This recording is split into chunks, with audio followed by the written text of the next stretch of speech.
at lunch. You are looking live. Live at lunch. Live at lunch with Ott and Hanny on 104.5 ESPN, Baton Rouge. What the hell's going on out here? Now, here's Jimmy Ott and Charles Handegriff.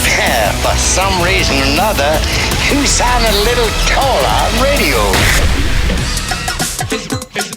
Is it live? Is it live? Is it live? From the original walk-ons, Burbank at Nicholson. Welcome to the Thursday edition of Live at Lunch, 104.5 ESPN Baton Rouge. Charles Handegriff along with Jimmy Ott. Jordan Kitchen's back in the studio. Colucci with us today. Matt Humans with us today. Kenny White with us today. And you know what? Tomorrow here at Walk-Ons, yeah, it's Valentine's Day, but it's a big day on the LSU campus with the opening day of LSU baseball, plus the 1 versus 2 gymnastics meet in the PMAC between LSU and Oklahoma. Man, and of course LSU baseball all weekend, but the opening afternoon is tomorrow. So, man, look, no better time to reacquaint yourself with walk-ons if you want to come out. If you're coming out for either of those big events tomorrow, pretty big day on campus tomorrow. Yeah, Jimmy. So, come on by the original walk-ons here at Burbank. And filling up fast too, man, for the crawfish boils. So on-site, off-site, the schedule is filling up quick. Should be a really good season this year, so we can do it at any level. You know, just providing a boiled crawfish, or you want to do the servers, you want to do the whole cleanup, you want to do a whole bar, portable bar, whatever level. You got a lot of different options because a lot of different people want different levels, you know, of for their crawfish boils. Someone will bring the whole shebang, and some just want the boiled crawfish, and that's it. Also, I should mention this weekend, full slate of softball. Some really LSU softball is going to take on four games against ranked teams, 2 against Virginia Tech, 2 against Northwestern, and they play tomorrow afternoon against UT Arlington. If you hadn't heard about the new, I'm not going to call her a phenom, but boy, she get off to a great start in her career, throwing a perfect game, Jaden Heavner. So you want to get to the campus, you can see some really cool stuff tomorrow, Friday, Saturday, and Sunday here on the LSU campus. campus. Softball on right now. I guess this is live, huh? On SEC Network. It might be taped. That it's in Clearwater. That looks like one of those tournaments. Okay. So Clearwater Invitational. Okay, where they play all day. So Wichita State's playing Kentucky, but I love the coach had for Wichita State had a great Under Armour shirt with the slogan. Which fear the wheat. Okay. Fear the wheat, Charlie. Hadn't heard that one. Speaking of LSU baseball, of course. First 2 national championships, 91-93. Yeah, in the final. Beat Stevenson both times. Well, yes, they beat him, and then 96, they beat him 9-8 in the opener when they had the bases loaded, 1 out, down 9-8 in the 9th inning. Yeah, 9-1 lead that almost evaporated. Yes, that was in the Rosenblatt era too. So that was a hell of a wiggle to get out of that. Thank you, Kevin Shipp. Yes, who put his shoes on late. Last night we had some excellent basketball games last night. The one in Fayetteville was not one of them, but we had some really good games. Villanova put an end to St. John's winning streak, but it was an excellent game to watch because the Johnnies have played about as good a defense as I think anybody. Who's your best defensive teams in the country? Tennessee's up there. Tennessee. Yeah. They're the first team that comes to mind in the Southeastern Conference defensively. St. John's the number 1 scoring defense in the Big East. They are. I think they might be. They're right there. They're right. I mean, give or take, they press a little bit better, and they use that press to flip 11-point deficit into a 12-0 run. Yeah. So they use that at their so this isn't one of the better Villanova teams, but boy, they shoot the ball well last night. They make 11 threes and shoot 46% there, and they shot better than 50% from the floor, which is one of the few teams to do that, if not the only team in Big East play to do that against the Johnnies. So Villanova with a home, that to me is one of those games. Hey, listen, through a 16 or 18 game conference schedule, you're going to run into even the best teams. You're going to run into a buzzsaw one of those nights. I if anything, Jimmy, I left that game being more impressed with St. John, and here's why. They go on the road, okay? I know Villanova's kind of a middle-of-the-road team, but on the road, Villanova shoots 53%, 40 from the floor, 46% from three. They didn't get to the free throw line very much, neither of these teams. And Villanova won by 2, okay? When you run into one of those hot teams, maybe some of those games can get away on a last second on a 3-pointer with 6 seconds to go. Yeah, so it comes down to the end. That's what it took to beat you. Yeah. If it takes that to beat you, you got a pretty good team. So that's one of those. I'm almost going to say it shouldn't hurt St. John's at all. At least didn't in my mind. Well, on our Sports Bettors Paradise on our podcast, this is one of the games that I picked, and on Otterlocks yesterday too, I picked St. John's, -2, and they were up 2 with 6 seconds to go. And Charlie, I just talked about that game we watched together, where I had Xavier on Sunday, and they lost a 6-point lead, catching points. With 13 minutes to go. 13 minutes to go, Villanova scored on 8 of 9 trips. And it's a lot of numbers, I get it, but they scored 8 of 9 trips to flip a 6-point deficit into an 8-point lead in an 8-minute stretch from 13-minute mark to the 5-minute mark. So for that game, they shot over 50% from the field, 50% from 3 and 100% from the front line. They're not doing that against St. John's, the best defense in the league and maybe in the country. Oh, no, Charlie, they did shoot over 50% from the field last night. Yeah. They didn't shoot 50% from 3. They shot 46%. It's a real dip down. 46% and shot from 100% to 77%. Here's the big deal, though, last night in the box score. You're talking about that great shooting against a great defense. Their best player, averaging 23.5 a game. He's about to pass guys like Kerry Kittles, all-time Dixon. Saw what Dixon shot? I didn't. 5 of 17. Okay. Well, and your best 5 player. of 17. You shoot that good, and he shoots that poorly. Yeah. Yeah. They're playing good basketball right now. St. John's, they've got a game left against Creighton. They've got a game left at Marquette, but they're probably going to win the Big East. Where does that put them? As far as the tournament. It opens it up again since last night. So, are you just trying to say if they win the Big East? If they win the Big East, they're 2 seed? I think they had them like a 3 or 4 before last night. And so if they win 5 of the last 6 or 6 of the last 7. They have a 1-game lead now over Creighton, a 2-game lead over Marquette. The net's all the way down to 22 is why I'm asking. That's why. I can't see them getting a 2. They'd have to win out. They have to win. Win out would include wins against Creighton and Marquette on the road at Marquette. I don't expect them to win out. The Q1 wins, there's only 3 of them there. By example, if that's your Big East champion, Auburn's got 12. If they happen to win the SEC, of course, they're just part of the equation. You got to see what a Florida does. You have to see what a Tennessee does. Right. You have to see what some of these other, a potential number 2 seeds do. We're going to be talking Duke about is probably going to be a number 1. Duke's going to be a number 1 unless damaging loss for an ACC team last night. Wake Forest losing a double-digit lead late against Florida State. And almost damaging, we're talking about it on the broadcast in the LSU game last night. They're talking about Arkansas. LSU was up at half. And they were a few boos in Barnhill. So they're booing and covering. That's a nice place to be, huh? Yeah, we're booing a team and we're going to cover the spread. LSU can't play 40 minutes on the road.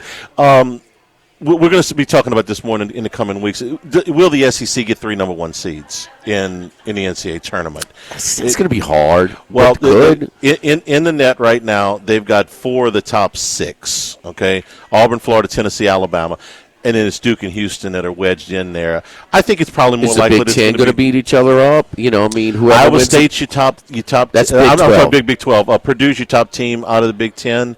Iowa State and Purdue are right there. I don't think Purdue's going to be the number 1. They're an 8 right now. In the net. So they It's something to put on your radar, right? If there's a lot of basketball left to play, but they could. I don't think Purdue's the team to win out either.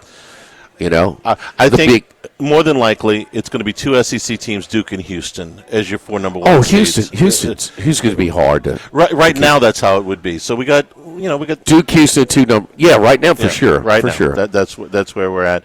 LSU last night. They were game for a half. It was best game for Robert Miller. He very highly touted well. player. Yeah, he flashed. That's why he was recruited as highly as he is. It was a fun matchup, the two bigs.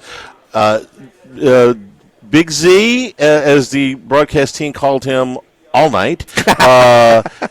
Evasick came with Calipari from Kentucky. He was about a 10-minute a game guy for Kentucky last year, and for the first 18 or so games this year, that's about what he was. But he has come on in fact, the first game against LSU only played 7 minutes. He has really come on in the last couple of weeks, and he had 29 against Alabama. He had 25 last night, and LSU had no answer for him. He was not just on the offensive end, but on the defensive end. You could see him really making a difference. Both teams, I thought, missed a lot of shots at the rim. And for LSU, I understood why it was. Evasick was, he's 7'2". He's got this gigantic wingspan, and he is not a plotter. He's not a bad athlete at all. He stepped out and made some threes, man. He shoots like 40% from three. Yeah, he doesn't take a lot of them, but he shoots like 40%. So he was active and it made it difficult. LSU had some open shots, open drives to the basket, but he was lurking, and I thought it affected a lot of their shots. But Arkansas missed a lot of shots, I thought, at the rim as well. And it's just a lot to ask this LSU team to go out and be able to execute for 40 minutes on the road. Here's his last 5 games, 10 against Oklahoma, 14 in that road win. Yeah. Calipari's return to Rupp Arena in Kentucky, 9 against Texas, but the last 2, 27 and 25 against Alabama and LSU. 7 rebounds against Bama, 3 against LSU. So, but 7 in the last 3 games, 11 block shots. So he's getting really comfortable defending the rim. That is a big that's more than the rest of the SEC. Last 3, he's got 11, and he's got 7 the rest of the SEC schedule. So he's coming on. He's getting he's coming on. He's this is where you try and watch. Teams like as a team, there's nobody. I can't remember a turnaround like Kansas State. You lose 9 out of 10 games, and now they win 6 in a row, including 4 ranked teams. Iowa State on the road by 20. So and Arizona had won 17 of 18, but no, individually, this is a kid, and they need it. They need it because it was such an important game for Arkansas. They go on. They lose to Alabama. Okay, no big deal. You're not going to get dinged up for that. Yeah. Oh, but you lose at home to LSU, especially being your second loss to LSU. That'd be the double whammy. That would stick out like a sore thumb on your resume. I called it the basketball version of Ole Miss losing to a 1-7 Kentucky at home in football. That's a great analogy. Arkansas squarely on the bubble right now with a 41 net. Probably got some work to do. If you're an LSU fan, and already has them. If you're looking for some positive light, it was Miller last night. Again, he was a top 100 guy. He's had a very quiet freshman season. That's the first time he's had double digits all year. But you could see some of the things. We're having to fish for anything positive with this LSU basketball season. But Miller's performance last night was one of them. You saw some of the moves, like, oh, okay. No, he's a 6'10" skilled. Guy that he's talented. He's got some talent. Yeah. He's got some game. And that was his first double-digit game. So good for him. Where did he finish from the floor?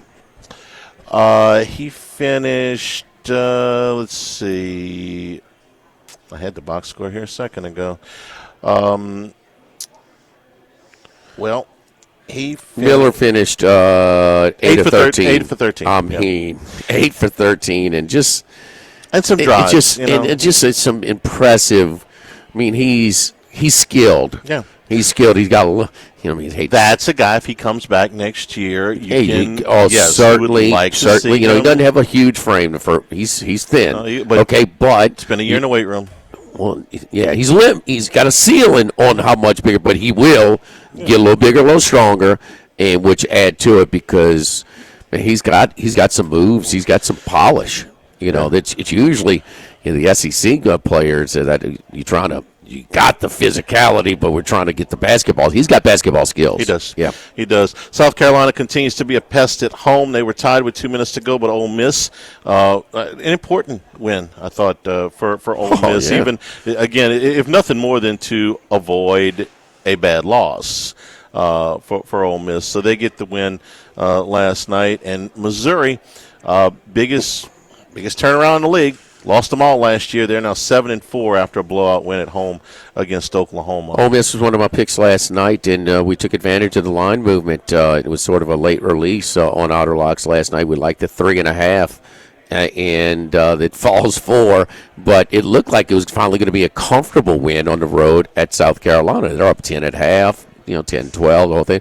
Here comes Carolina. A lot of whistles in the game. Not saying, favored either team. Now, the Ole Miss broadcast team, when I was going to get some groceries, they were winding up a storm. Oh, well. I mean, that's the way that goes. But here's South Carolina, Charlie. They had the lead up with under 3 minutes last night. They had the lead against Florida under 1 minute. They're winning with under 3 minutes to go against Auburn at home. They go to overtime against State. They beat Clemson, who's 12-2 in the ACC. They just get that is for so many, and they were tied with Vandy with under a minute to go on the road. I mean, they have just so many close losses. That's 5 of them in the conference with a team that does not have a win. You just wonder, man, huh? They're playing hard, but at some point, man, when are they gonna lose their enthusiasm? At home, they have been a real pain in the neck to play. They come here next Tuesday. It'll be the 2 bottom teams in the SEC, and I'm sure even though South Carolina has not played well on the road, that Vandy game was the outlier. The rest of the games they've been handled on the road. They've been a real pain in the neck at home. They're going to come in here and look at this. It's going to be the opposite of what Alabama and Auburn did. Alabama and Auburn looked at LSU as an exhale spot. South Carolina is going to be looking at that as here's our chance for a win. This is our best chance, even though it's on the road, this is one of our best chances, if not our best chance for a win, to avoid the bagel in SEC play. So, we'll Arkansas, by the way, first team out of bracketology, and that's a few days ago. That's not updated today. Yeah, 41 net, they're right on the bubble. And Mizzou with the big win last night. We're here at Walk-Ons, the original Burbank at Nicholson. Again, getting ready for the big weekend on campus. Baseball, softball, gymnastics, all in on campus this weekend. Live at lunch, 104.5 ESPN Baton Rouge.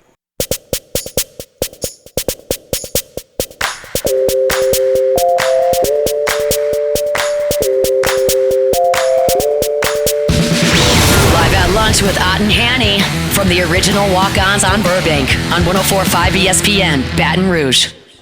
Remember, the show's available on demand, LouisianaSports.net, 1045ESPN.com. Hannycast podcast up at YouTube right now. Both of our LSU baseball previews are up right now with Dan Canterbury. We're about 10 minutes away from the introduction of Kellen Moore as the head coach down in New Orleans. Jimmy, we've talking about Colucci. No, we're 10 minutes away from Colucci, too. We've seen a million of these introductory press conferences. They're always upbeat. Everybody's undefeated, and all that's good. And I suspect he'll be fine and will win the press conference. Most of them do. I'm interested in this for one reason and one reason only, or one main reason.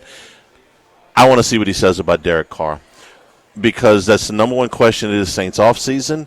It's something that Mickey Loomis, whether he was being truthful or not, I don't know. Tell you what he's going to say. Well, hang on. Whether Loomis was being honest or not, he said the next coach will have a lot of say over personnel, including the quarterback, and they got to make a decision on Derek Carr inside of a month. So, if you're going to predict what he's going to say, what is he going to say? Well, we're going to look very hard at it. Derek's a professional. Yeah. All the PC stuff. I mean, you don't think Sure, he's going to sure. get anything. No, I don't think he's going to say we're definitely moving on from Derek Carr. We're definitely keeping him. I think we both think he's going to move on.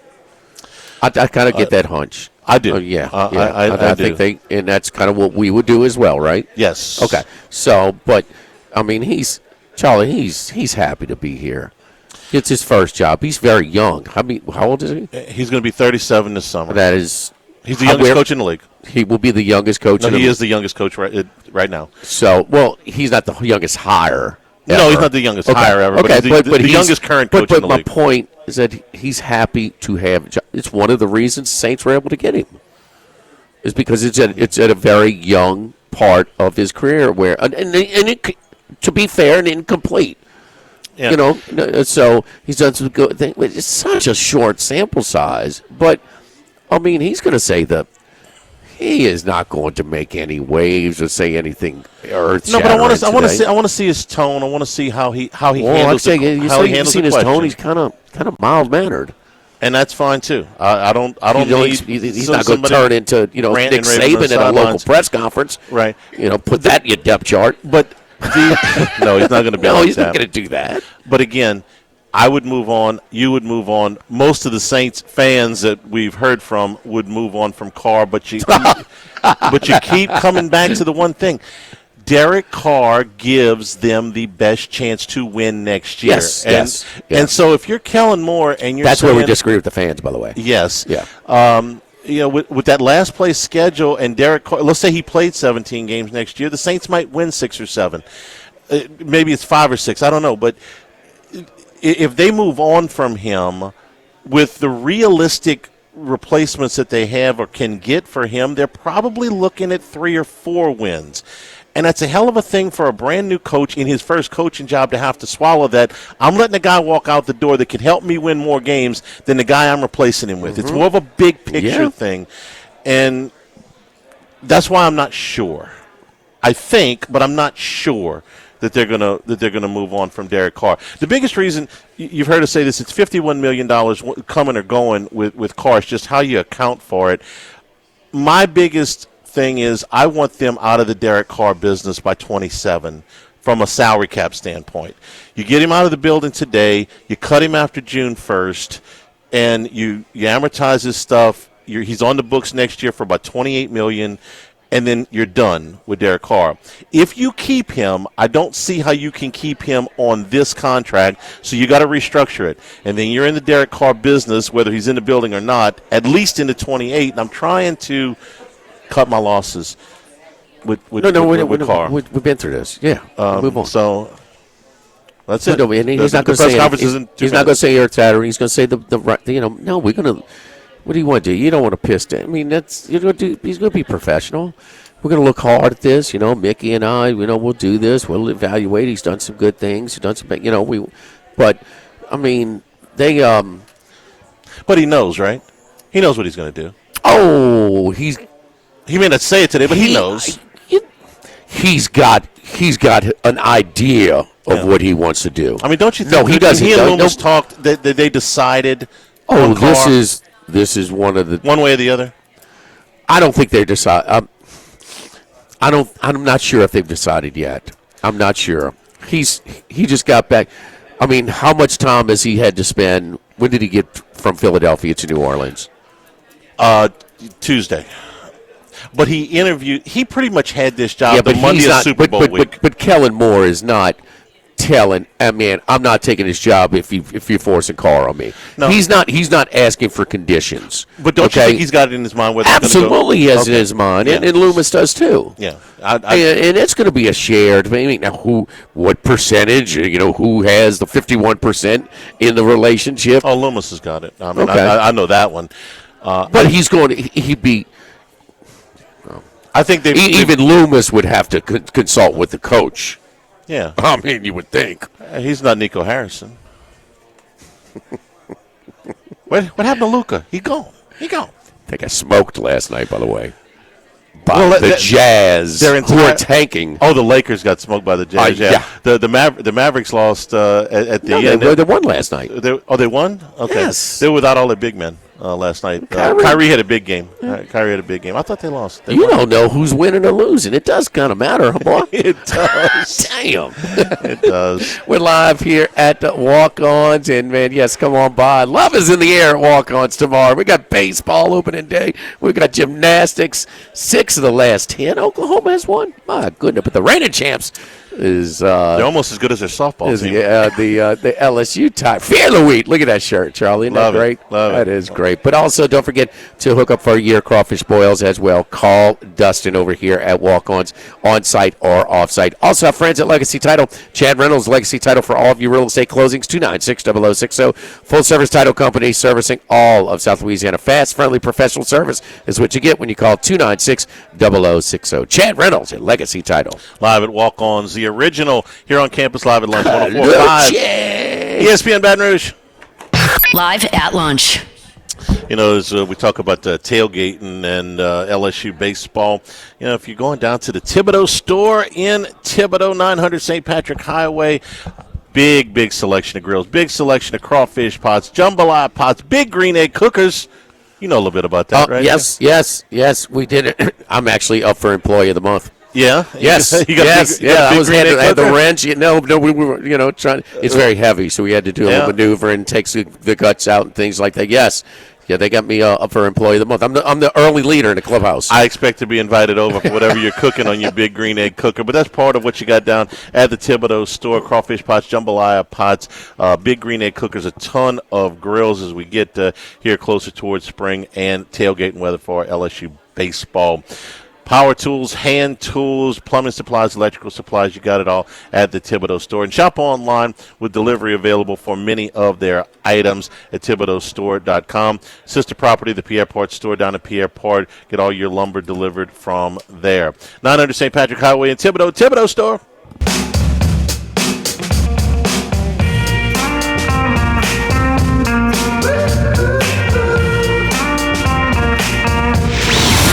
Lunch with Ott and Hanny from the original Walk-Ons on Burbank on 104.5 ESPN, Baton Rouge. And today's show also brought to you by Coastal Capital Advisors, your full-service financial planners, because there are no two situations in retirement alike. Coastal Capital Advisors will work with you as well as any of your business partners, your legal team, your tax professionals to make sure your goals are achieved. Coastal Capital Advisors will work for you to develop a lifelong plan. I know because that's what they have done for me. For more information, contact Philip Fontenot and his staff, 337-981-1376 or online, coastalcapitaladv.com. Advisory services provided by New Age Advisors, doing business as Coastal Capital Advisors. Securities offered through New Age Securities, Inc., member FINRA, SIPC. All right, but I know we were having a little trouble getting Colucci on, but listen, please play his intro. He does not like to come on with you. There we go. Come on, where's that girl? Come on, girl. It's now Colucci time. Dwayne Colucci is back to give his best picks on 104.5 ESPN Baton Rouge. Ain't no way we're going to have a Colucci appearance on Valentine's Day Eve without the woman talking to him. What's up? Love is in the air, Colucci. Love's in the air. How you guys doing? What a rough Super Bowl week, I tell you. Geez, we're still recovering out here in Las Vegas, and the game wasn't even here, guys. Well, you did better than the Pennsylvania sports books. They lost $6.5 million on Super Bowl. Yeah. Charlie, I don't know. Charlie, I don't know where the Nevada Gaming Board gets their numbers. You got all sorts of people throwing out 15% hold. Trust me, if you had myself, which you guys gratefully have me on every week for the real updates, or if you had Chris Andrews, we didn't hold no 15%. So, Charlie, wipe that right out of your mind. I mean, I understand Pennsylvania is definitely the Eagle country or Steeler country, or whoever their representative is. But us at Rampart and South Point, we did not hold 15.6%. I will say, though, Rampart and South Point's handle exceeded last year, which is huge because the game was here last year. So we're doing our job getting people through the door, taking the big bets. Maybe we have the sharper consumers at my shop and at Chris's shop, but we did not hold 15%. So we won. Don't get me wrong. I mean, it wasn't a bad Super Bowl, but it wasn't this overwhelming win that everybody perceives. And, that's all I'm trying to get across is that, yeah, we did hear something about 14.6%, but that wasn't happening here. Yeah, the Colucci, the numbers he's talking about, Nevada's report, and 14.6% holds, so roughly, rounded off 15%, and $22 million profit. Whatever. We had some local shops over here. It was actually in the low 20s, but they had a big rush of Kansas City people. I think, you guys are definitely more of a locals, more of a, it's certainly an experience better was going to put a sizable wager on it. It's going to go 5% as opposed to go pay for parking and pay you 10%. It's more of a hassle to go on the strip or something like that, right, Dwayne? So, I think it's more of a testament. You do have some variance in the different, minus the local appeal. Like in Philadelphia, the Eagles fans are all betting their team. But even in Las Vegas, sometimes people will report a loss, a big win, a mild win, and things like that. I just think you got more of the seasoned veterans, the local veterans, and it would seem to be more of the experienced bettors were betting Philadelphia, and the more recreational bettors were telling Kansas City. I know on the Gulf Coast, all of the small bets were on Kansas City, and all the bigger bets were on Philadelphia. True, and if you do have one whale that yes, does place their wager in Nevada at one of these major corporation properties, then you do have it sway the total, percentage, the win percentage and the hold percentage. So if you have a whale come in and he loses a $5 million wager out of that $22 million, yeah, it's going to make your property look stellar. And, we held 25, 26%. Right. Now, across the United States, you have so many options of where to place these wagers. It definitely moves the measuring stick because you have so many now new consumers and millionaires out there that are trying to wager and make money off of these football games or these basketball games. So, yeah, it's definitely, the demographic has changed. Hold percentages you're going to see fluctuate. You're going to see handle fluctuate.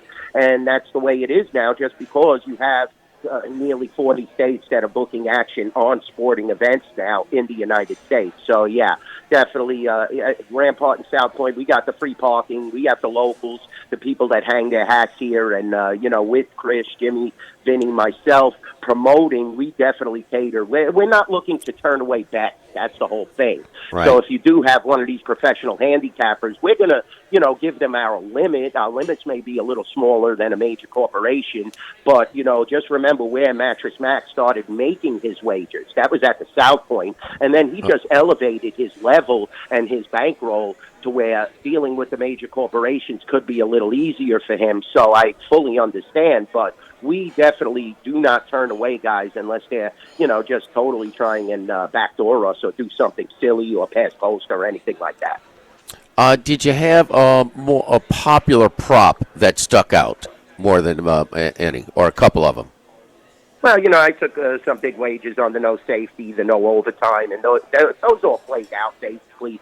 The tush-push was definitely going to be prominent when you're dealing with scoring first touchdown and what have you. The under rushing 1.5 yards for that first touchdown. Then a lot of people who did bet Philadelphia were betting anti-Patrick Mahomes and Kelsey, which worked out very good. So there were so many different props, Jimmy. We did well on the props, but we did get hurt on a couple of them. And, future wagers, my shop had quite a bit of future money on the Eagles. Thing that would totally turn the Super Bowl outcome. But, yeah, we did have some and Philadelphia wagers as they started to gel, and you started to get a sense that they were going to win that and gain control of home field. So, what price were the Eagles to win the Super Bowl before the season started? All that money coming in and the popularity factor. Dwayne, do you remember what was the average odds on the Eagles to win the Super Bowl? Because remember, they came off of that disappointing loss at the end. They were terrible at the end. They got killed by Tampa Bay in the wild card round. What was about 18-1 maybe?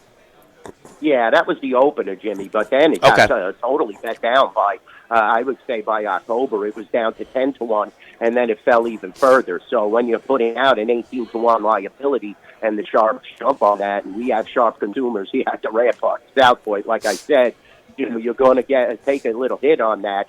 And then the odds started to rein in as they were established. And, we keep the odds up the full season, adjusting them week by week. So naturally, as the money started to come in, we had to make the adjustments, similar to the NBA where you see Luka going to the Lakers. You got to make adjustments there. You have to make adjustments with Jimmy Butler moving, from Miami elsewhere. So these become very important to gauge your eye on not only the trades, but the success of the team. And when you started to see how bad the Giants and Cowboys were, and then basically 3-4 teams, it becomes where we have, adjustments to sustain the liability. So the Saints are announcing their new coach right now. It's the initial press conference, the introductory press conference, announcing Kellen Moore as the new coach. He'll be the youngest coach in the league right now. It's not the youngest hire ever, but Charlie and I are talking about, if he says anything about Derek Carr. If they say they're going to move on Derek Carr today, how much would that move the Saints' odds to win the Super Bowl, huh, Kaluch? Well, Derek Carr is definitely, he's an established quarterback, but let's keep in mind now, keep this are actually defeated or in a straight-up matchup and destroyed them badly. So, Kellen Moore's got that in his head when he's slinging touchdowns for Boise, and Carr was getting blown out. I think he held him under 200 yards passing. Kellen Moore's going to pull the trigger and definitely look for a younger quarterback. Kaluch, the $1 million question is the $1 million question is how much is an autographed Derek Carr Saints jersey worth? Huh? I don't know. You live down there. You guys would have sold them for $1 million after that Cowboys fallout, right? Charlie, man. Jimmy won one at the Super Bowl party we were at, and could barely contain a different avenue or what? He could barely contain his excitement. He tried to put it up on the blackjack table. They wouldn't let him. He wouldn't. This was what they said about him. Kellen Moore just a minute ago said, Derek Carr is a tremendous quarterback in this league. Excited to team up with him and go through the process with him. Jimmy, good luck with pretty that. much, that's the opening press conference. He's happy to be here. Salvo to, hey, we'll deal with that at a later date. And then a week later, they're going to announce they released him or, trade him, cut him, whatever. I mean, whatever they can get for him. But, yes, so Kalucha, we're, during the timeouts, we're at the VIP party at this nice Biloxi resort, and they say, they're giving out raffles. And they announce my name. Oh, bam, bam, bam. They say, this is what you won. I'm like, is these the only numbers y'all got? At least you won. At least you were lucky enough to win. Put it that way. He felt very fortunate. I put it right on and wore it proudly, baby. What'd you think? You were getting a Jaden Daniels signed jersey? Calm down.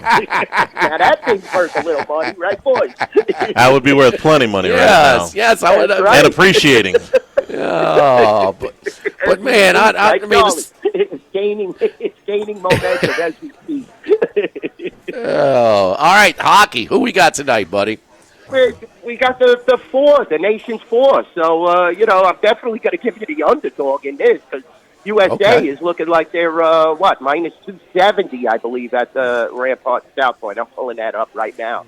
I didn't expect you guys to ask me about that, but yeah, I would definitely take Finland tonight. That's my opinion on this big matchup. It was fabulous last night. I mean, Sweden and Canada, they went to the brink at the Bell Center. So definitely, we're looking at South Point and Rampart minus 360 on the USA. Yeah. So I'm going to take Finland in this matchup. We know these are superstar rosters, and this is basically all-star matchup. So there is no slight here. I can't understand why a line would be this high in this particular matchup because it is like an all-star team scenario. So Finland could definitely compete. I'll take the plus in this matchup without a doubt. Up to plus 295 over here at our local shop at the Queen. So, 375 minus USA. Sweden and Finland minus 175 plus 145 to Sweden. And in Canada, U.S. on Saturday night primetime, basically a pick 'em. Any thoughts there? Yeah, well, I want to see how U.S. comes out of the game, but Canada looked a little flat, but they were still able to get the job done. Sidney Crosby looked fabulous last night. And naturally, the Vegas Golden Knights, Shea Theodore suit somebody got hurt in that game. I hope this injury isn't too serious, but when you play these All-Star games and you're playing, country against country, these guys get a little physical. This isn't just like a base NHL score, skills, competition, what have you. So I definitely think that, Canada has to elevate their level, but we'll see how the U.S. comes out tonight. That's an important game and definitely a measuring stick, because if the U.S. loses, I definitely would love Canada in that matchup. And, as long as it's in the Bell Center, that definitely favors, because, the Montreal fans are just so rabid, guys. Is this the answer for the NBA All-Star game, America versus the world? They've tried everything else. This has a little bit more juice, huh? This is closer to an actual game competition, right, Dwayne, than the 11-10, All-Star games, huh, in hockey? Would you say? Yes, I believe so, okay. And I think that, guys like Austin Matthews tonight, they're going to come out with a chip on their shoulder. They want to represent the United States. It's more of an Olympic atmosphere than just winning an All-Star game for a little money. So, yeah, I like the spin that Batman put on this. I definitely think it's a very the international flavor puts the great spin on it. Now, talking about the NBA, I mean, really, how do you do it?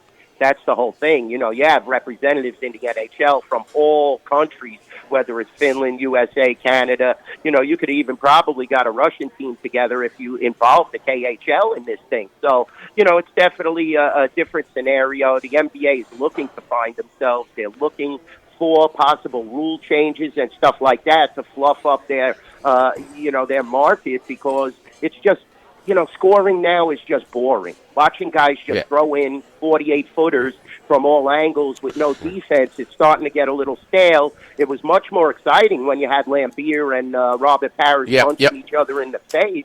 And, the Knicks and Heat, that Van Gundy grabbing onto Mourning's ankle. So, all right, Dwayne, NHL has got a good product. We're up against the clock here, but look, Valentine's Day, here we go. Okay, do you take her out to a nice Italian restaurant? Do you cook yourself, a good Italian dish? Or you get mom to cook a dish and you sneak it like you can't stash it away and pretend it's yours, You buy a dozen roses, take her out to eat, be done with it. That's it, definitely, guys. Buy a nice dozen roses, make sure that they're from a reputable florist. Get them delivered to her, and then you take her out. You don't want mom involved. So you don't pick up the flowers from the grocery store with your milk and bread, huh? No. Let me tell you something. They had a spread at Albertsons yesterday. I couldn't believe the flowers and the candy they had, guys. So I couldn't believe it. I'll be honest with you. Love tips with Dwayne Colucci. Move over, Sewer Rat. No grocery store roses. I don't know. He said Albertsons not bad. Get a candy from him. I was at Rouse's last night. Yeah? In the rain. Okay. And there were flowers everywhere. Flowers and king cakes. Don't run out. Not this week. We got king cakes coming from Town Square today. Town Square. We need to get your own king cake. The Colucci king cake from Town Square. Huh? Town Square. Polite's got a ring to it. Yes. Got a ring to it. Yes. All right, Colucci, you're the best, buddy. We had to get you a proper opening with the lady on Valentine's Day Eve. Love is in the air. We love you, Colucci. Thank you, brother. Love you guys. Thank you so much for all you do, and happy Valentine's Day. Thanks a lot. Live here at the original Walk-Ons, live at lunch, 104.5 ESPN Baton Rouge.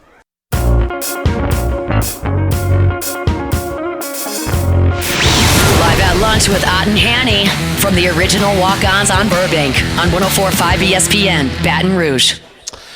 If you did do that USA against the world thing in the All-Star game, the world might actually be favored.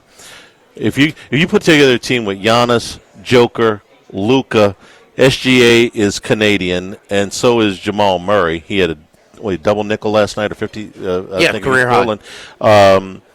That's a pretty good place to start. Victor Wembanyama. That would, I mean, if you think about it, the world would be pretty doggone. Where's Porzingis go? Oh, he played for the. I guess he's a natural. Kind of like Embiid. Embiid had his choice of who he could play for in the really? in the Olympics. But let's go ahead and consider him But on you know, I mean, you have basically the Olympic team against this. You know, the U.S. would be deeper, but I mean, it would be close. Oh yeah, you'd have The Durant, rosters Curry, would and be. James. And You can that part of it is it. I mean, compared to all this other stuff they do, they might actually have a little pride. you might get might get them a little excited. And put some money on the table. They respond to that. They certainly did in the midseason tournament. Hour number 2 straight ahead from the original walk-ons, Burbank and Nicholson, 104.5 ESPN Baton Rouge.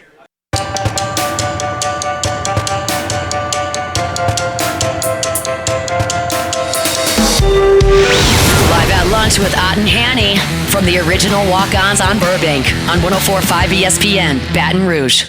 All right, the original walk-ons tomorrow again. LSU opening day in baseball at 2:00 tomorrow. So, and then at number 1 versus number 2 gymnastics. Make you a little stop on your way over to campus this weekend. Valentine's Day as well for opening day for LSU baseball. Let's go to Las Vegas. Matt Humans joins us right now. Matt, first of all, congratulations on your Eagles' future, man. Nice ticket. It's not too often in the NFL that you have a rocking chair type of game, right? No sweat with the Eagles. It certainly didn't think it was going to be that easy. I don't know about you guys, but you could tell by the middle of the second quarter it was not going to be much of a game, right? Yeah, no doubt. You know, and you know, we talked about it. How I had some Eagles and looking to maybe middle with Kansas City if they got a lead. They did, but then Matt later, I bet the Eagles twice in game. It was 10-0. I laid 3.5. It was 17-0. I laid 10.5. I just didn't see. All they did was rush 4, and and Kansas City couldn't get a first down. So, and I thought that the odds makers were a little stubborn with that in-game line, and maybe because they usually get the team that's behind, and we're just waiting for Kansas City to just turn it on, but that offensive line wasn't going to turn it on against that front four. No, I think typically when you're, the live betting, a lot of times people are looking to get the, like you said, the same thing with the NBA or college hoops sometimes, trying to take a fat number with the team that falls behind. Right. And I saw the same thing on there with the Chiefs. I thought that live number was a little bit low, but it was also a reflection of, hey, the Chiefs been pretty good about coming back from 10-point deficits in the Super Bowl. And you got to think as a bookmaker, you're going to anticipate some KC action, even when the Chiefs fell behind. Maybe adjusted a little bit from what the math model was showing. But, here's a legit question. I'm not sure some people scoff at it. Others take it seriously. Is Andy Reid somewhat overrated as a coach? This is 5 Super Bowls Kansas City has been in. Chiefs have trailed by 10 points or more in all 5 games.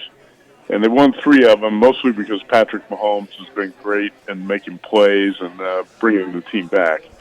But I tell you what, in the 2 losses, Kansas City has been woefully unprepared.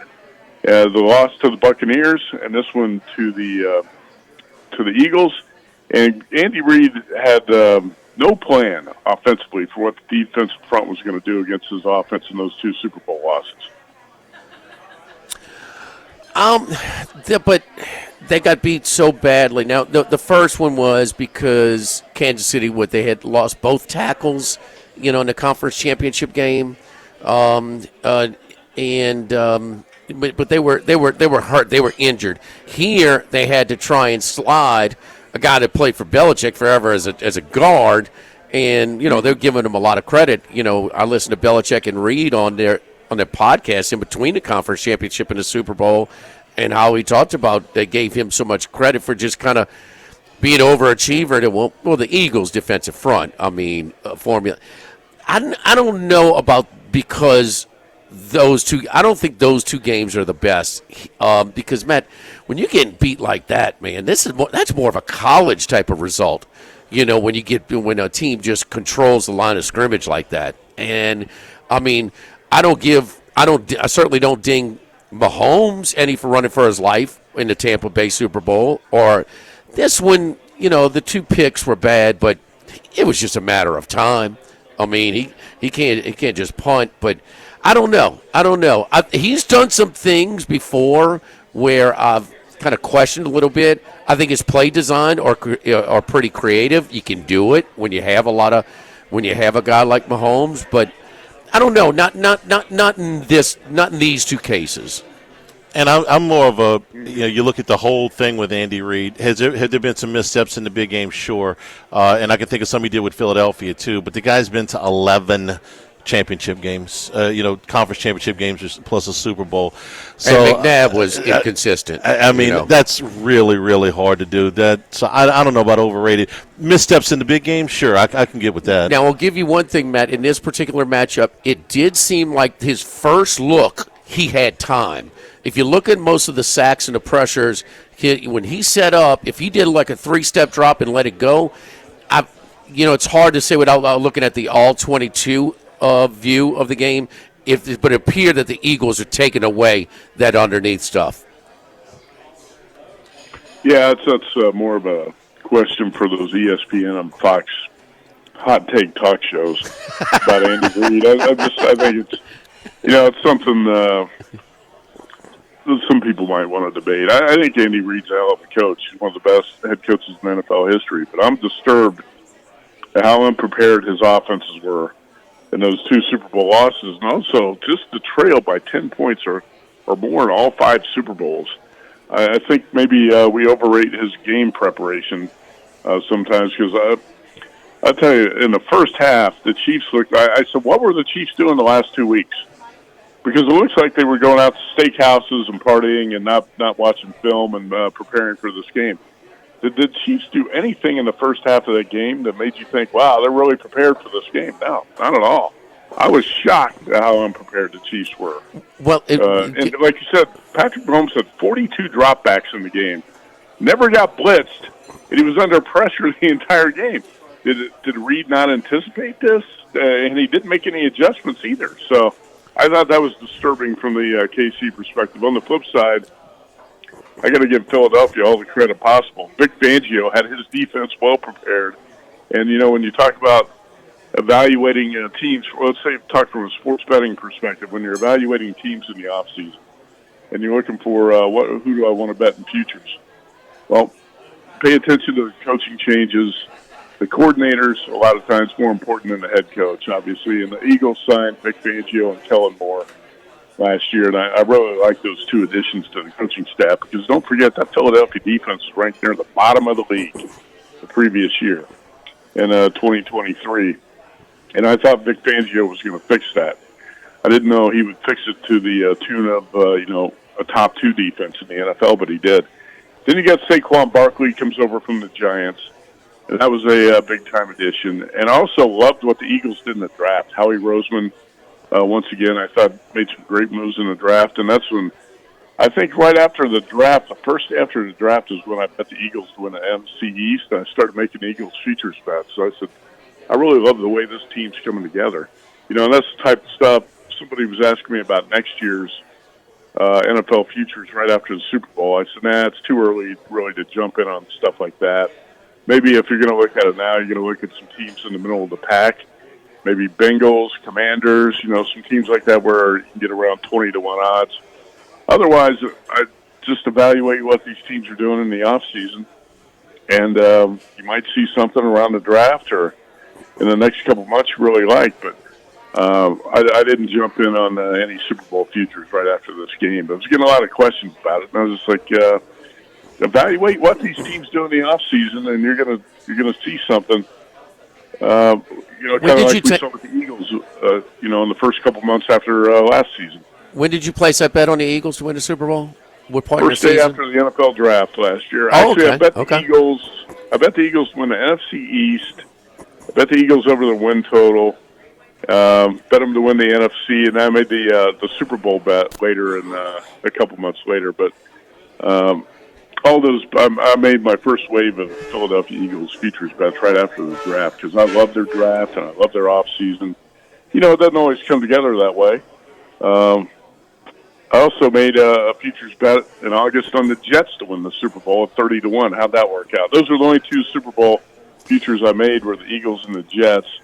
And that Jets bet was a dead one. If you really want to get shook up about the Eagles, try this on for size. If they really wanted to, they could trade for Myles Garrett. They've got enough money. They've got about three-quarters of that defense on rookie deals, and they've got enough draft capital. If they wanted to, they could trade for Myles Garrett. Jalen Carter and Myles Garrett. My God, try to block that. Jeez. You know what? That's actually that's a proactive move too. If you do something like that to get Myles Garrett, because you got to know the teams like the Lions and the Buffalo Bills have got to be making a strong push for Myles Garrett, right? Especially the Lions in your same conference for sure. You know they got all the pieces offensively, and the Lions, midway through the season, I thought they were the best team in the league. I mean, before they just had a ton, and that's the other thing. The Eagles got a little luck as far as the health. They didn't have I don't think Nakobe Dean, but that was about it. I mean, they were pretty damn healthy for this. Matt, the Super Bowl reminded me of another one, and we're talking about with the Kansas City, and you're talking about their offensive approach. I think they conceded they couldn't run the ball against the Eagles. And threw the ball 16 of 17 first snaps. It reminded me of the Giants-Ravens Super Bowl. Ron Dane was such a big part of what they were doing that year, and it trounced Minnesota, and they didn't run it one time against the Ravens in that Super Bowl. They just conceded. I just kind of got that same feeling because, man, when you got a pass rush, you got to run some screens, some draws into some balance to try and offset that rush when you get no time to protect. So, well, I mean, that's part of what I'm saying. I thought the Chiefs were unprepared. I didn't see Reed make any adjustments. I didn't think he had a good game plan. And Mahomes didn't play well on top of all that. And, some of these, if you go back and watch the tape, Travis Kelce had a terrible game. Terrible in pass protection, terrible in efforts. Boy, there was a lot of things that jumped out on the Kansas City side. It was pretty embarrassing.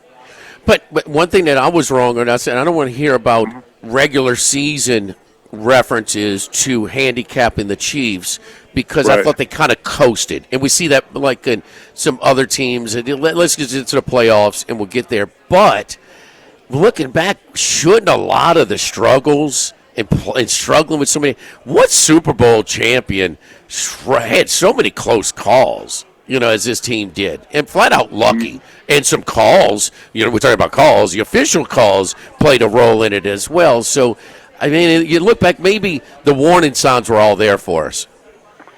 Well, I mean, that's a great point you make, and I think that's something that needs to be talked about a little bit more, too, because I think too many people assumed that the Chiefs were just going to flip the switch, and they were coasting through the regular season. All they care about is the playoffs. When they get to the playoffs, everything's going to be fine. That's what they've been focused on the whole time. And a lot of people bought into that. But that really wasn't the case. I just think this team wasn't that great and was a little bit overhyped and obviously inflated in the betting market, right? Because the Chiefs weren't covering a lot of those numbers. They were skating by. Think about all three AFC West games that were played in Kansas City. The Chiefs beat the Broncos by 2. They needed a lucky blocked field goal at the end on a 35-yarder, I think. Would have been basically a chip shot for the Broncos to win the game. They beat the Raiders when the Raiders screwed up the snap and won that game by 2. Raiders should have won that game. And then the last one against the Chargers, the Chiefs also won by 2 when the Chargers' game-winning field goal attempt hit the upright and bounced away. All three AFC West home games, the Chiefs won by 2 points, and they should have lost all three of them. And then the other points you said about the officials, I thought there were 2, maybe 3 games, you could say, that there were huge calls made in the Chiefs' favor that allowed them to win the game when they should have lost it. So if you really want to look at it, this is a team that could have lost easily could have lost 6 or 7 games, right? Yeah. Don't forget the toenail in the opener. Yeah. Baltimore lost that one by a toenail. Yeah. Hey, Charlie, his shoe, you couldn't see his toenail, Charlie. the top of his shoe where his toenail resided. Hey, Matt, and the other thing as we move on, but you remember, I think it was the Chiefs' first Super Bowl, those playoffs. You want to talk about falling behind. They fell behind Tennessee in the conference championship game by double digits. Fell behind Houston 17-0. In that divisional round before they flipped it around. Now, with Deshaun Watson was playing for the Texans. With Torrey Pines, we've hung out, in Del Mar before with Torrey Pines. I'm more interested in what's going on across the street at UCSD. What is happening with this basketball team? You're more dialed into basketball on the West Coast than us, man. How good is this team? You know, it's interesting because you're talking about Torrey Pines golf, first of all, and if you're betting the golf, I think there's rain and a little bit of wind at Torrey Pines today. They're playing preferred lies. You don't see a rain out there too often, but that if you're handicapping that event, you definitely got to look at the guys who are long off the tee because that's a long golf course. That's a monster course. And in wet conditions, it's going to play even longer. And that's why I did play Rory McIlroy future at about 8-1 at Circa and bet him in top 5 too, because I think this course, especially with the weather, is going to set up for big hitters. And by the way, I'm looking out the window. Believe it or not, we've got the first measurable rainfall in Las Vegas in 215 days today. What? So getting a little bit of wet weather on the West Coast. As far as UC San Diego, I would say I think the best team in the Big West. Now, if you look at the standings right now, I'm going to double check. I think USD and Cal Irvine are tied at the top of the Big West. But yeah, they split this year. What's that? Yeah, they split this year. But you know, UCSD got that big win, double digits on the road to even it up. Well, they just beat them last week by about beat them by 17. Yeah, 18. Yeah. Beat them by 18 at Irvine last week, 85-67. And they've won 5 in a row. I think when I started to realize, hey, UC San Diego might be pretty good is when the Tritons went to Utah State, one of the toughest places on the West Coast to win. That was in the middle of December. Went to Utah State and won 75-73, and I was like, hold on. Maybe this team is going to be legit because now it's hard to go to Utah State and pull an upset, and UC San Diego did it. It's interesting because I had a friend who's really into sports and everything in general. He could not figure out the difference between UC San Diego and San Diego. He thought it was the same. He thought it was the same program. He's like, "What is this?" I said, "Okay, UC San Diego Tritons used to be a Division II team. Now they're in the Big West, right? The San Diego Toreros are a Catholic school downtown San Diego. It's in the West Coast Conference with Gonzaga." A lot of people actually get that confused, and I understand. If you don't know the geography of San Diego and you don't know those schools that well, I think it could be pretty easy to get confused, right? I guess. But, I mean, I never, a torero is not the son of Poseidon, okay? The Triton is a god of the sea, Charlie. You know that, Poseidon's kid. Yeah, the trident is just the weapon, right? It's the three-pronged thing. But I mean, I've driven by that so many times because, taking some people, on a little kind of down-the-coast tour, going down from Torrey Pines to, Pacific Beach to, all the way down to, Hotel Del, in Coronado, I've driven that thing so many times, man. But I mean, didn't they have that tournament where Ole Miss? Is that where Ole Miss played this year, Matt? Didn't they play at UCSD? Yeah, they did. They played that at UCSD's, like you said, right across the street from Torrey Pines, basically golf course. Yeah. And they played that Rady Children's Hospital Invitational, where I think Purdue beat Ole Miss 80-78 in the championship game. That's where they played that this year. That Ole Miss team barely survived last night in the road at South Carolina, by the way. I took South Carolina +5, and that was a crazy ending to that game last night. But, it's still, you're talking about an Ole Miss team that's, by the way, 7th maybe in the SEC? That wouldn't surprise anybody if it's an Elite Eight team, right? I think Chris Beard's got a tough situation there. A lot of SEC opponents going to be more talented than Ole Miss, but he's a better coach than a lot of the guys he's going up against. But, man, you just continue to get impressed by the depth of quality teams in the SEC this year in terms of basketball. You could have a team that's seeded 7th or 8th in the SEC tournament that's going to be like a 3 seed in the NCAA tournament. We were talking about it. What year was it, Trent Johnson? Here. 09. So, Matt, LSU won the SEC by multiple games. 8 seed. Things have changed a little bit. Things have changed. Yeah. That's the year they beat Butler in the first round and then lost in North Carolina to Carolina, who blitzed everybody. They actually gave them a good game. They were tied with 10 minutes to go. But, no, won the league, but multiple games, 8 seed. That's 10 years ago, 3 teams got in the tournament. 3. And Matt, just follow the money. I mean, kind of it's – the athletic budgets, the richer athletic budgets. I mean, the ACC just didn't get bad all of a sudden. And, and in the SEC, all these other teams. But another league to watch they think is vulnerable, and some coaches are kind of peeking to see if they want to go. And this kind of upsets me a little bit because I love watching games in this league is the Big East. Because so many of those schools don't have any football revenue. And so it'll be interesting to see if some of those coaches are looking to get out there. Well, let me ask you guys quickly. Chris Andrews at the South Point Sportsbook put up a prop. He put it up on January 27th. NCAA champion. I think we might have talked about this a little bit on your show before. NCAA champion, SEC against the field. All SEC teams against the field. He opened the SEC. No, he opened the field minus 160. It's been bet to a pick'em right now. Oh, that's what I was about to say. That's I think it should. I think pick'em is fair. I would put the SEC minus a little money, just barely, roughly a pick, but no 160. I mean, no, you didn't tell me about 160, Matt. I would have been on that. I'd take the league. Yeah, I'd take the league. Yeah. Matt, great stuff as always, man. One more thing. When is Wes Reynolds going to be active again on Twitter or X? You'll have to ask Elon Musk. I know you have Elon on your show every other week, but apparently he's busy right now.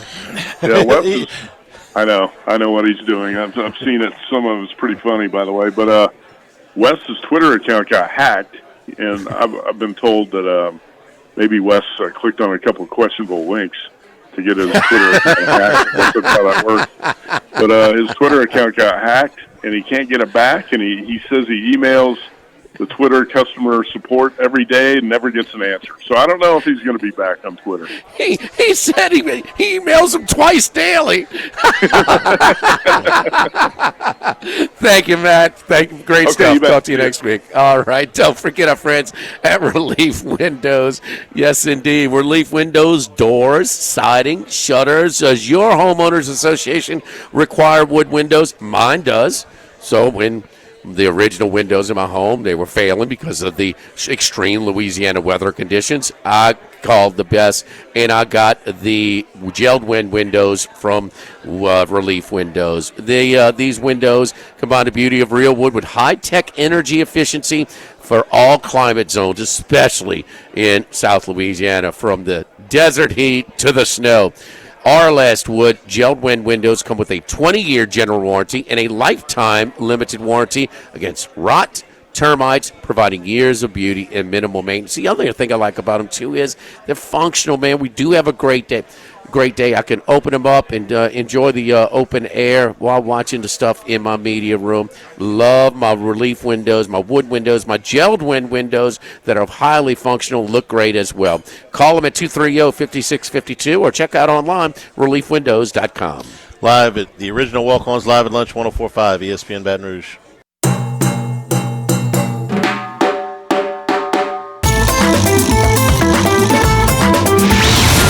Lunch with Ott and Hanny from the original Walk-Ons on Burbank on 104.5 ESPN, Baton Rouge.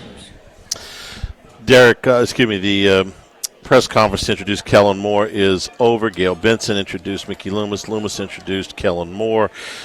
Here's the highlights of it, and Moore did fine, by the way. The question on Derek Carr came twice. Both times, Kellen Moore gave him a nice compliment, but neither time would he commit to him as a starter. He called him a tremendous player he can't wait to work with, but adding he just got here, he has to know everybody on the roster. That's from Mike Triplett, New Orleans football.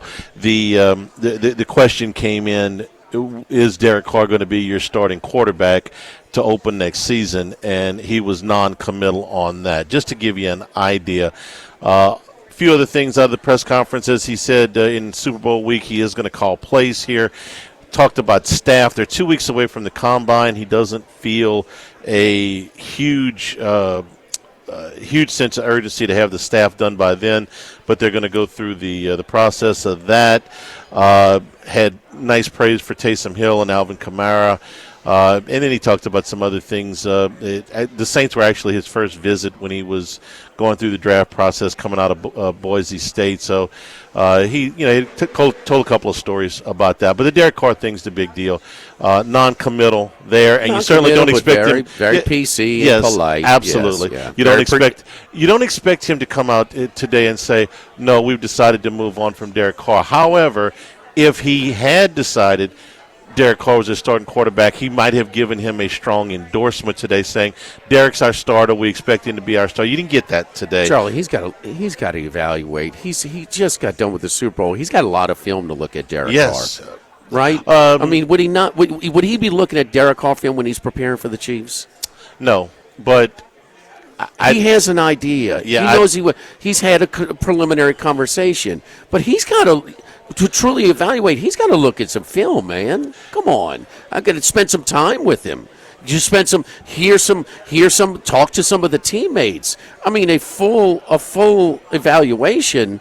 That just would be incomplete. I think he'll do all of that for sure. Sure, he is. Of course, but I also think he's about 90% made up his mind that they're going to do what they're going to do.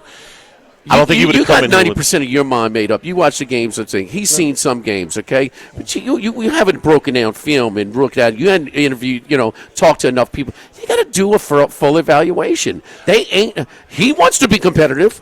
Of course he does. He wants to be competitive, but he also has to look in the best. He also probably will have a little bit of more of a leash, not lead, but more time than maybe usual, knowing the Saints. Loomis is higher. Does Loomis want this to work? Yeah, of course he does. Okay. Of course he does. Well, I mean, here's where Kellen Moore's got to make a decision on something that he hasn't had to deal with before.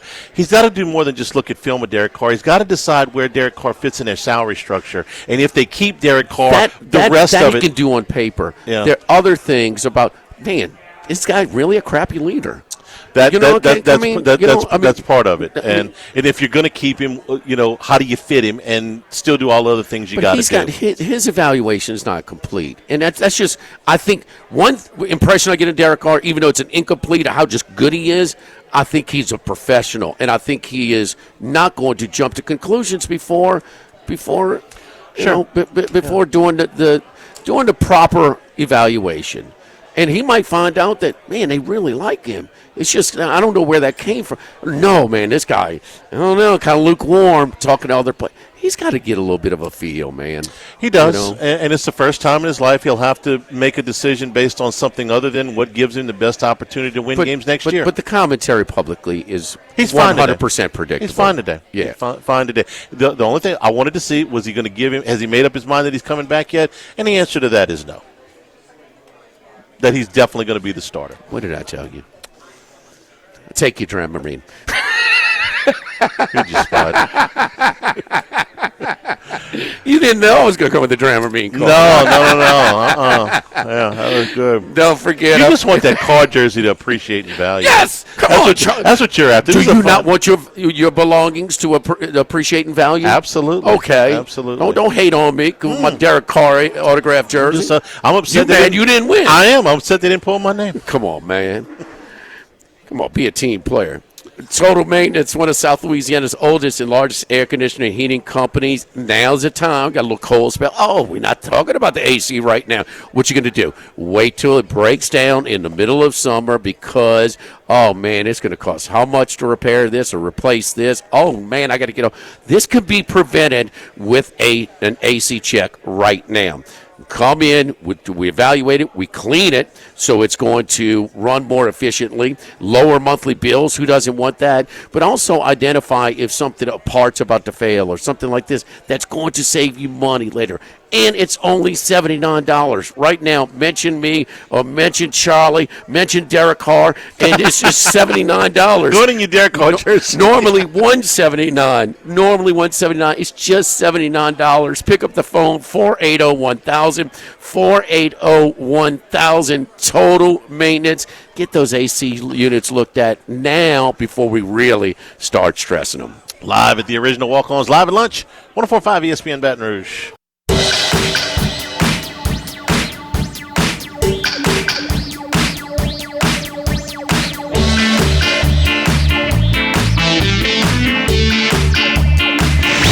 Live at lunch with Ott and Hanny from the original Walk-Ons on Burbank on 104.5 ESPN Baton Rouge.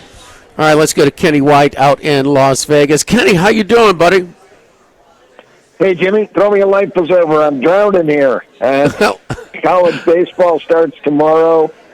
There's a million women's games today. It's crazy. I was just looking at my college baseball ratings to see who's the best teams in the country, and I have LSU number 2 right behind Texas A&M. I think a lot of people have that, but then I looked. Southeastern Conference has 5 of the top 6 teams in the country, but the Atlantic Coast Conference has 7 teams in the top 14. So it's like ACC versus SEC in the College World Series this year. Yeah, that's the way it seems. And look, my colleague, I'll give him all the credit in the world. He's the guy to go to on college baseball. Been the big thing with Texas A&M. Now look. This is the year where LSU won it 2 years ago, so you get all of that excitement. And when people get excited around here, they open their pocketbooks as far as the NIL, the player budget, whatever code you want to call it. But this is the year where they should reap the benefits with their roster, Charlie. Yeah, it's a really good roster. I want to say something about Texas. Well, Texas A&M, you lose a guy like Schlossnagle. How much did they lose along with him? Not much. And really? that was the really surprising thing. I mean, like Jace Lavalette, who's a consensus All-American. Everybody figured that he was going to leave when Schlossnagle did. He didn't. They really hustled. Let me guess. They named an assistant to keep the players there? Yeah. Okay. And, and Michael Early is, he's been the new coach at A&M. Yeah, he's been there for 3 years with Schlossnagle. They kept everybody. I mean, there were multiple key transfer guys who were offered plenty money, I'm sure, to go somewhere else. Lavallette's the biggest name, but he's not the only one. And they kept them all. What about Arkansas? They were so offensively challenged last year, which is just so uncharacteristic of them. And they lost Peyton Stovall, but they're back. I would say offensively they'll be much better than they were a year ago, and another top 10, 12. Who out the ACC? I haven't done any ACC work yet, I'll be honest with you. Most of my stuff has been SEC. But I know North Carolina. I know most of what they're bringing back from that team that beat LSU last year. What's funny about the ACC, Kenny? They all of the metrics usually, traditionally, I don't know, the last 25, 30 years or so, we cover college baseball, they're real close when they enter postseason play. But the ACC has won. Virginia won. Yeah, Virginia won and went to 2 finals. Okay, and that's it? Or did North Carolina ever win one? North Carolina's never won. I think North Carolina did win one. I think they beat Oregon. No, they went to the finals. I think they lost 2 years in a row to Oregon State. In the finals. Yeah. They were in the finals 2 years in a row. Yeah. They're back again, though. I've got them the 9th best team in the country. They're really good. Virginia, I have the number 1 in the conference. Florida State, I have 2. North Carolina 3, and I think maybe I'm hoping I get some good odds on them is Duke. I think Duke's pitching staff is loaded. And you mentioned just LSU and Texas A&M. Looking at those 2 teams, they both are going to have 4 guys on their staff that are drafted in the 2025 Major League Draft. So those pitching staffs are loaded. When we get to, because there are some Thursday SEC games, so when we get to conference play, Kenny, we can compare notes because we'll know the pitchers and things like that. Those sometimes they can flop and stuff like that, but a lot of times we those pitchers are determined. So yeah, we'll have some fun. Did you make any futures in college baseball? Not yet, because I'm just kind of finishing up my work today. But I know Duke is going to be one team that I look at. There was somebody else I can't remember. Duke last year. Duke last year, I bet in the regional. Didn't Duke I don't win have the any regional? idea. Don't recall where they were. Yeah. I don't remember. They're a top 15 team. Okay. For sure this year. I rate out the players they got in front of them this year, and I do write down notes in my book and how they finished, but I haven't gotten to that yet. I'm more in the rating process of getting all the hitters and pitchers rated, and I've done the hitters are all rated. All I got to do is the pitchers now. But yeah, I would love to talk to Charlie, not just on a weekly basis. Charlie, we need to talk like every day or every other day, and I'll share with you what I'm doing, and you can give me some information on the SEC, because this is a very beatable sport, and I've done really well without the information. If I get information, forget about it. I'm looking forward to the season starting, so it'll be a lot of fun. We'll tackle it together. Yes, indeed. They do have two games. Two top 10 matchups in women's basketball tonight. Kenny, Texas off of their big win against South Carolina, where they're a slight 3.5-point underdog. Now they're 10.5 on the road against Kentucky. Kentucky lost at Oxford earlier this week, but 10.5 on the road in a top 10 matchup. I'll get right into that before I forget. Well, I'm very excited about college baseball because I see the screens, the Spank Out screen and the Don Best. I use them both. Have 14 games up for tomorrow, 14 on Saturday, and 14 on Sunday. So that's very exciting for college baseball bettors because that did not happen before. Last year, Don Best started putting up conference games in, I would have to say, maybe middle of March or beginning of April. So if they're starting to put them on the screen opening day, that is great for us baseball bettors. Texas win over South Carolina has got to be one of the biggest, in this century. The 50 and 59 game winning streak in conference play was broken, and Texas had to be celebrating for 3 days from that. I just can't see how they can be up for this game. They're a far better team, but I'm looking to take the points with Kentucky in this game. I'm still working on these games. I made Texas 6.5. I think you said something around double digits for Texas. Yeah, 10.5. Yeah, I'm taking 10.5 for Kentucky. And if I've never found anybody to put first halves up, but if I had a first half, I would definitely play Kentucky in the first half as well. I think they'll have the lead early. I'll jump in some in-game, too, right away, I'm sure. But I think Kentucky will get the lead early, so the in-game may be a little bit tough to bet. But, yeah, I'm playing Kentucky tonight.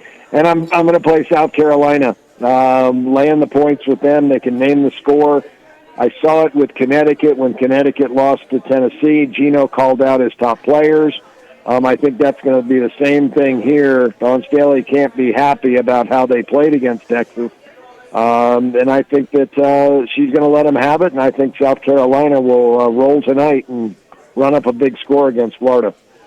All right. And what about UCLA, USC going cross town to downtown, closer downtown L.A., and USC at home catching 1.5 against UCLA? Yeah, there'll be as many UCLA fans in the building, so I don't give any home court. I think USC is I guess I have these teams rated pretty evenly. So no home court, but I got a revenge factor. USC beat UCLA in the conference tournament last year, so the last time they played, USC beat them. So I made UCLA 2, but I saw 1.5. There's not much there. I haven't worked on the total yet, but I got a feeling I may be under because this is just one of probably the biggest game in the history for these two women's programs. That was that game is two of the top players in the country. Juju Watkins, I think everybody knows about, but Lauren Betts, a big center from UCLA. We got familiar with her. LSU beat them in the tournament last year. She's 6'7", 20-10. That's a terrific matchup, Jimmy. It's on Peacock. Sorry, but I'm anxious to see how that one turns out. All right. Anything else in college basketball tonight you like, Kenny? The women's. Let me see here. I had Florida State. I laid 7.5 with them against Louisville. And as I said, I'm like halfway through the schedule. I don't really see anything else but numbers that are up on the board right now. But those are quite a few plays. I do really like Kentucky tonight and South Carolina. Those are two, I think, solid plays. going back to Duke in college baseball last year, the run that I remember them having, it was in the ACC tournament. They went 4-0. All 4 wins were against top 11 teams, including against number 5 Florida State in the final, 16-4. They lost their first game in the Norman, Oklahoma regional, put them in the behind the 8 ball, and then lost in the final 4-3 to Oklahoma. We had a play on them to win that regional. Yes, it's coming back to me now. I mean, they smashed. They smashed through the ACC tournament. Again, all 4 opponents were top 11 teams. Kenny, I thought with the life preserver, we threw it to you last week, man. We told you did that alternate line on Philadelphia minus the 8.5. Come on, man. That's right. Well, the Super Bowl is very, very good. I wish they'd play again tomorrow because they're going to have a little more faith. But, yeah, I did very, very well in the Super Bowl. As you've seen the props on the VIP club, yes. I couldn't have been happier when Mahomes threw his first pick, and that was a big part of the game plan. I had a feeling that the Philadelphia front four, the pressure they could put on him, because of that KC line, it just wasn't up to task to defend a defensive line as good as Philly, and that was just a great win, I think, for a lot of us that were Philly backers like you guys were as well. Yes, indeed. So that alternate line, I actually heard some. That's where I know friends over at Circa, they got hit a little bit on the alt lines about Philadelphia, whether it's 3.5, 5.5, 8.5, even 17.5. Some people took, so a little bit of a hit there. Kenny, tell them where to find all your stuff online and get part of that text change where you get all those picks conveniently. Well, thank you, Charlie and Jimmy, for having me on the show, and anybody that's interested, KennyWhiteSports.com. The power ratings are the foundation, and it's a great product for a very inexpensive price for you. It gets you started. There's a ton of information. If you just want to look at my line and compare, you can do that, or you can use all the other information, but it's $25 a month. Or if you want to get in the VIP club, I've got 5 or 6 different handicappers for college basketball that put in plays every day, and you get those plays right on a Telegram app, and you get alerted when they come in, and it's been a great run from the beginning of January until now. So we hope to continue to stay hot. Good luck, Kenny. Thank you, buddy. Great stuff as always. Thanks, we'll talk to you next week. Have a great weekend. Don't forget our friends at Town Square Pizza doing the king cakes, the Colucci king cakes. Yeah. On their way. That's right. Colucci king cakes from Town Square Pizza. They're square shaped, just like everything they do over at Town Square Pizza. That great, fresh, downtown pizza comes out piping hot. The cheese dripping off when you pick it up. You talk about outstanding stuff. And now, your favorite pizza, they're doing the king cakes as well. During the Mardi Gras season. Let me get it right, Charlie. Mardi Gras season. The king cakes over at Town Square Pizza. Live at lunch from Walk-Ons, 104.5 ESPN Baton Rouge.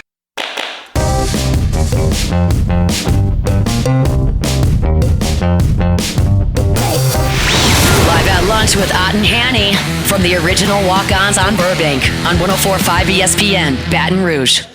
Reminder that tomorrow we'll be on an hour early. We'll go from 10 until noon tomorrow to accommodate the beginning of college baseball season at 2 o'clock tomorrow afternoon. Hunt will be out at the box from noon to 2, so we'll be on an hour early tomorrow at Rufino's. Alec Bregman headed to Boston. Got a little cheese, huh? Some people criticizing the money he got. 3 years, $120. He's got 2 opt-outs, so this could be as little as a 1-year deal.